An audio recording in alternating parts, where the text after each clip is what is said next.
La degradación de la Iglesia, capítulo 30.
Y andar con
Considerad a aquel que sufrió tal contradicción de pecadores contra sí mismo, para que vuestro ánimo no se canse hasta desmayar.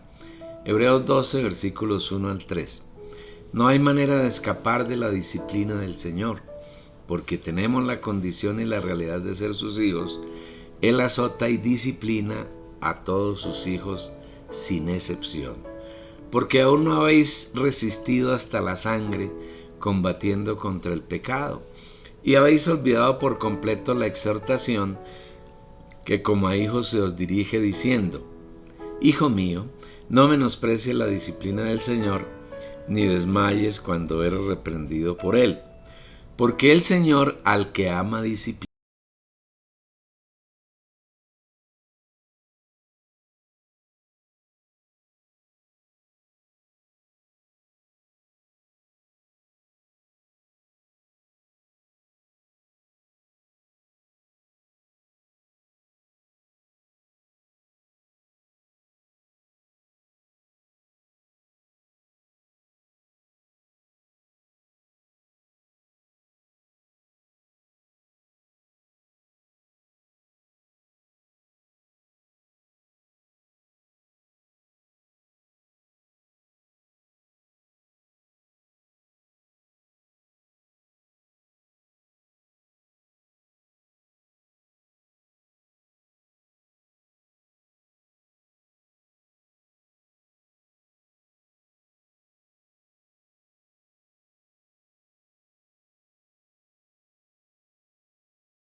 Señor, porque en ellas se oye la voz del líder. La voz de los líderes es potente y poderosa y no permite oír la voz del Señor, que es suave y susurrante. Los líderes no saben oír la voz del Señor y lógicamente no saben enseñar a otros a oírla.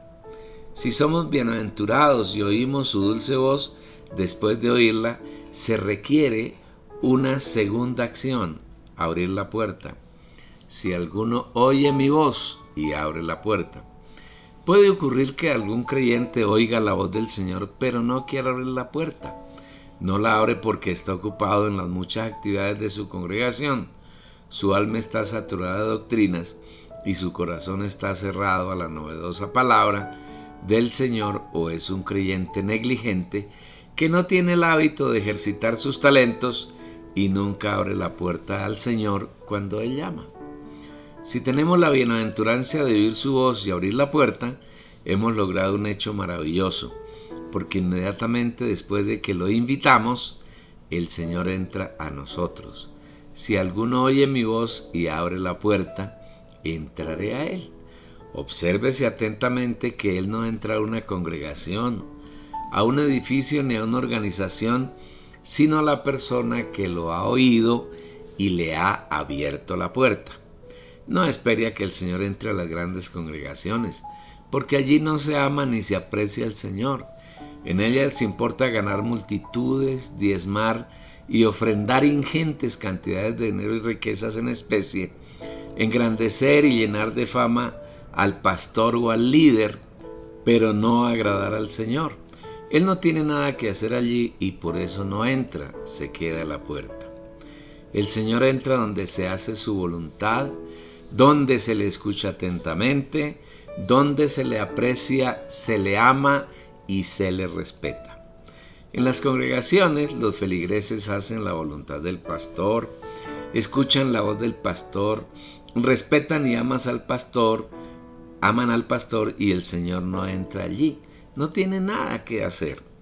Una vez que oímos la voz del Señor, que abrimos la puerta y que ha entrado, Él no se queda inerme, sino que realiza algo muy hermoso: cenaré con Él. El Señor está buscando en cada uno de sus hijos que oigan su voz y abran la puerta para cenar, frutos para disfrutar y resultados de su obra en cada uno de nosotros, que lo deleiten y lo satisfagan. El Señor, comillas, tiene hambre y está buscando entre sus hijos quienes le den de comer, quienes sacien su hambre, pero con seguridad en la inmensa mayoría de los creyentes no encuentra ningún fruto, solamente apariencia. Esto nos lleva a considerar el pasaje de Mateo 21, versículos 18 y 19, cuando el Señor salió bien de mañana de la casa de Lázaro, Marta y María, y fue a Jerusalén. Al parecer, las hermanas de Lázaro se descuidaron y no le dieron desayuno, y cuando iba en el camino sintió hambre.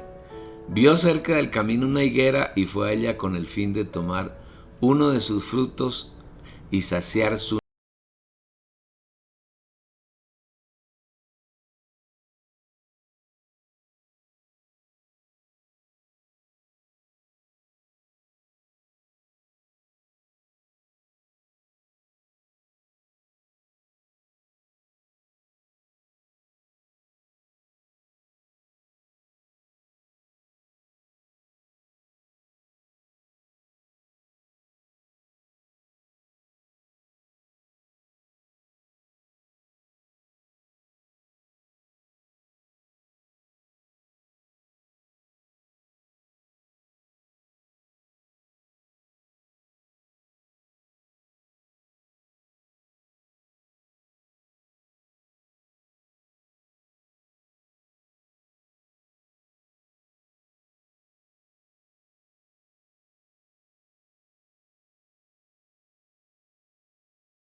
unió a la vid verdadera, el Señor Jesús, y con ese fin nos suministra todas sus riquezas, así como la tierra suministra la savia a las plantas, savia que contiene todas las riquezas de la tierra, que alimentan y nutren a la planta y la hacen producir fruto. Sin embargo, hay pámpanos que, a pesar de estar unidos a la vid, no pueden llevar fruto. ¿Por qué? Porque no hay disposición ni búsqueda del Señor.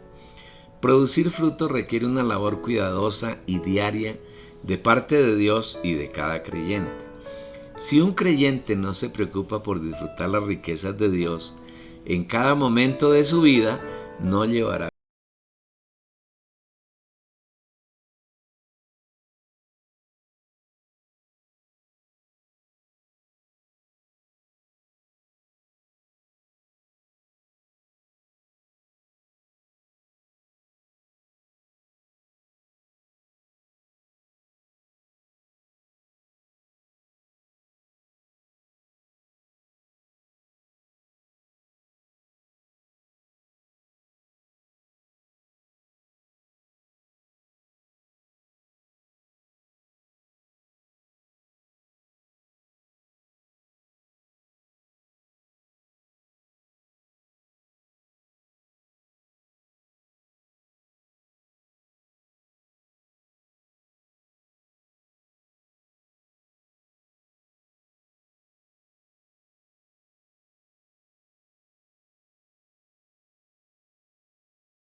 hermanos, disfrute individual y colectivo de sus riquezas y todo aquello que el Señor desee hacer.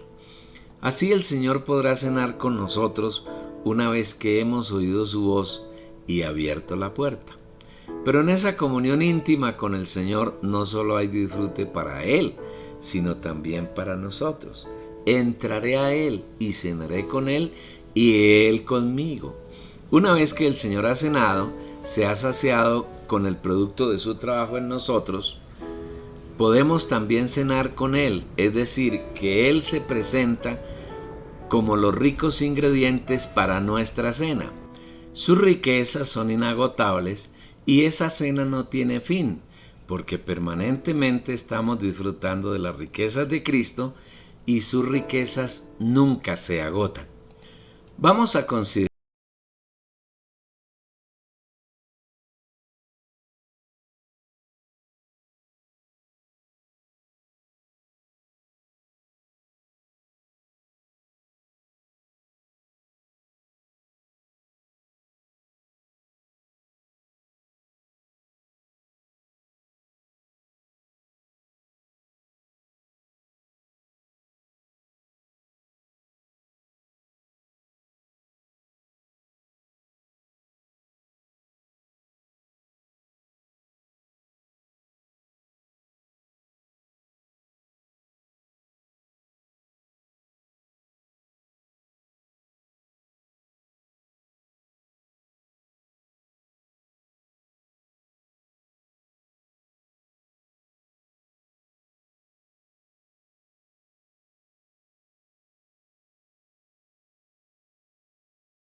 cada una de las otras 5 situaciones anteriores a la Odisea.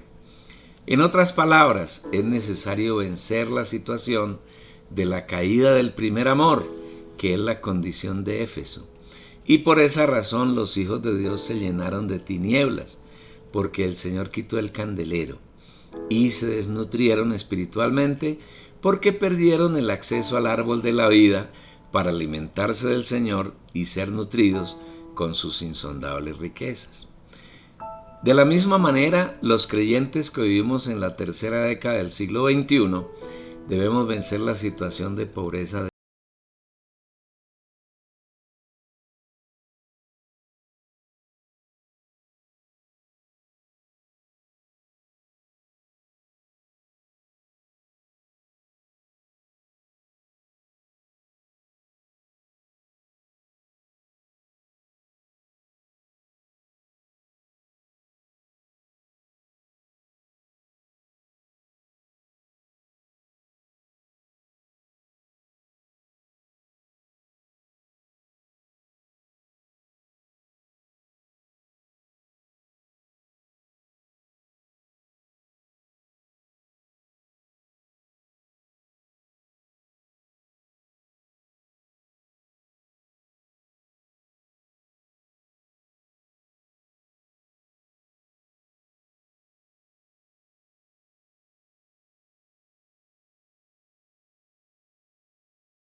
fuerzas espirituales.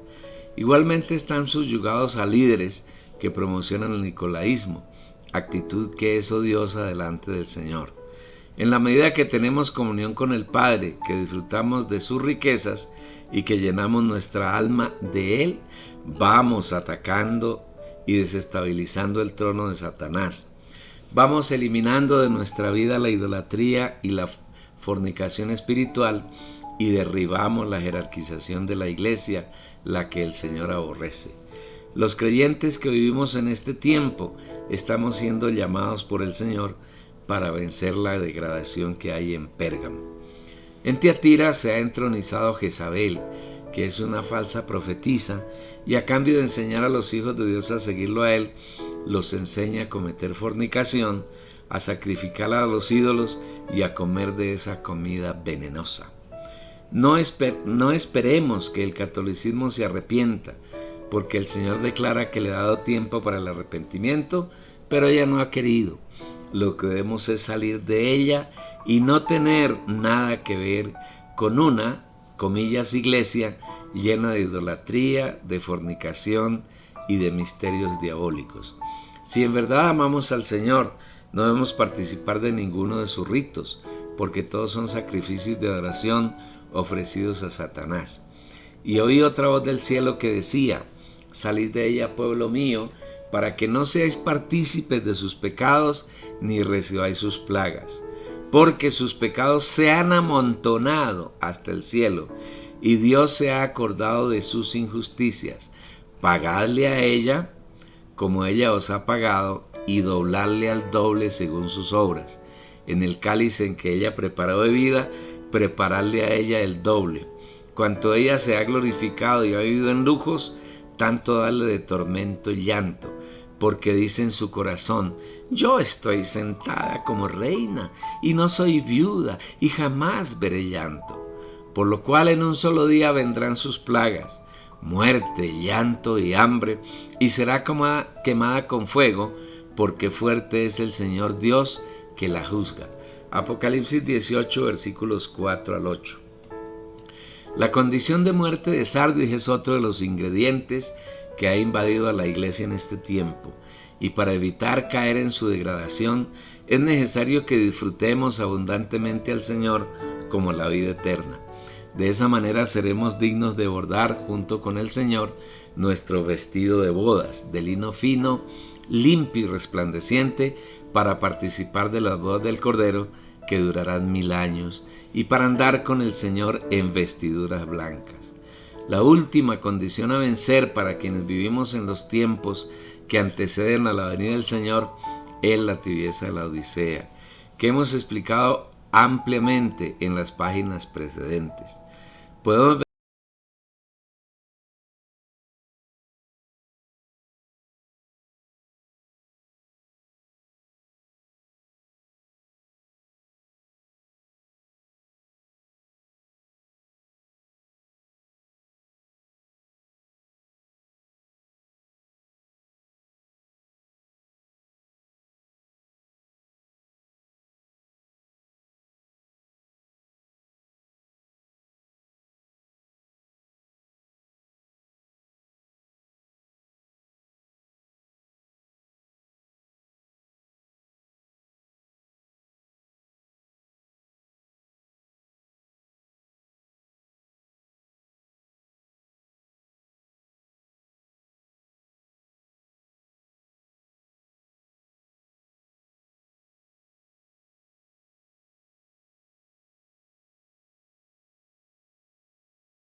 es lo más elevado que el Señor ha reservado para quienes lo amamos.